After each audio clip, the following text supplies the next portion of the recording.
Hello बच्चा लोग, कैसा है? सब बढ़िया। Welcome to my channel physics बाजार।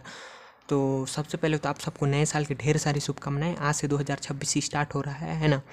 और पिछले साल आपने जो भी पाप किया था, आई होप आप वो सब पापों को पीछे छोड़ के आप इस साल को नए सिरे से, नए लगन के साथ, नई उम्मीद के साथ, अच्छे सोच के साथ स्टार्ट करोगे, है ना।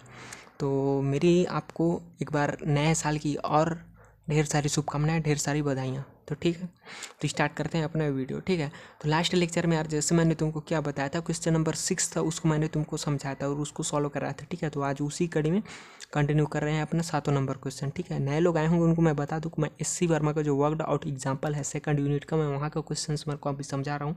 ठीक है, तो अभी उसी कड़ी में कंटिन्यू जो है 7 नंबर क्वेश्चन वो पहुंचे हैं। ठीक है, तो इसमें दिया क्या है, इसने एक यूनिट वेक्टर फाइंड करने बोला, एक वेक्टर दिया जिसका यहाँ इसने डायरेक्शन दिया है। ठीक है, vector A equal to 5i minus J plus J minus 2k। इस तरह से इसने कोई वेक्टर ए है उसके इसने डायरेक्शन दिया, इसने बोला क्या इसका यूनिट वेक्टर फाइंड करना। तो यूनिट वेक्टर फाइंड करने के लिए अपन को सबसे पहले चाहिए क्या होता है, उसका एक तो डायरेक्शन चाहिए होता है, दूसरा उसका मैग्नीट्यूड चाहिए होता है। ठीक है, डायरेक्शन तो इसने दे दिया, इसका मैग्नीट्यूड चाहिए तो क्या करेंगे, वेक्टर ए का अपन मोड निकालेंगे।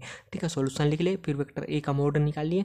मोड निकालने के लिए क्या करेंगे, under root of vector A के साथ जो इसका जो दिया है इंटीजर्स हैं। ठीक है, जैसे आई के साथ जो इंटीजर है उसका स्क्वायर कर लेंगे, प्लस जे के साथ जो इंटीजर है हम उसका वो स्क्वायर कर लेंगे, 1 का स्क्वायर यानी, और प्लस जो के है उसके साथ कौन सा इंटीजर है उसका हम स्क्वायर कर लेंगे, यानी कि -2 का स्क्वायर कर लेंगे। इस तरह से जब इसको सॉल्व करेंगे तो क्या आएगा, 5 का स्क्वायर 25, 1 का स्क्वायर 1, उसमें फिर जोड़ेंगे तो 26 आ जाएगा, फिर 2 का स्क्वायर करेंगे 4 आएगा, तो फिर वो आपस में जोड़ देंगे तो क्या आएगा 30। इस तरह से अंडर रूट 30 इसका क्या आएगा, मैग्नीट्यूड मतलब मोड का वैल्यू आ जाएगा। ठीक है, यानी कि इसका मैग्नीट्यूड वेक्टर ए का। ठीक है, तो अब रिक्वायर्ड क्या है, रिक्वायर्ड हमको यूनिट वेक्टर लिए क्या चाहिए होता है, वेक्टर एक का डायरेक्शन, दूसरा अपॉन में उसका मैग्नीट्यूड। तो ठीक है, डायरेक्शन दिया है तो क्या इसको वैल्यू पुट कर देते तो 5/√30।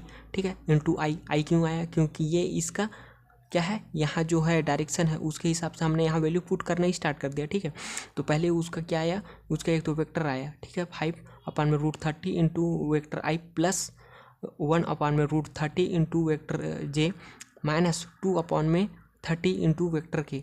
अब यहाँ माइनस क्यों आया भाई साहब, हमको वैल्यू इसके हिसाब से लेना है ना कि यहाँ के हिसाब से। यहाँ तो हमने प्लस कर दिया था, क्यों प्लस हमने जोड़ने के लिए किया, -2 को हमने प्लस नहीं किया था, स्क्वायर करे वो उसके बाद प्लस है, वो बात अलग है। ठीक है, तो इस तरह से इसका ये फाइनल आंसर हो गया। तो आई होप तुम लोग को ये क्वेश्चन समझ आया होगा, नहीं आया तो कमेंट में बताने, मैं एक बार फिर से आप लोग को बता दूंगा। ठीक है, तो मिलते हैं और किसी नए वीडियो में, ये वाले वीडियो में नए क्वेश्चन के साथ। तब तक के लिए ओके बाय।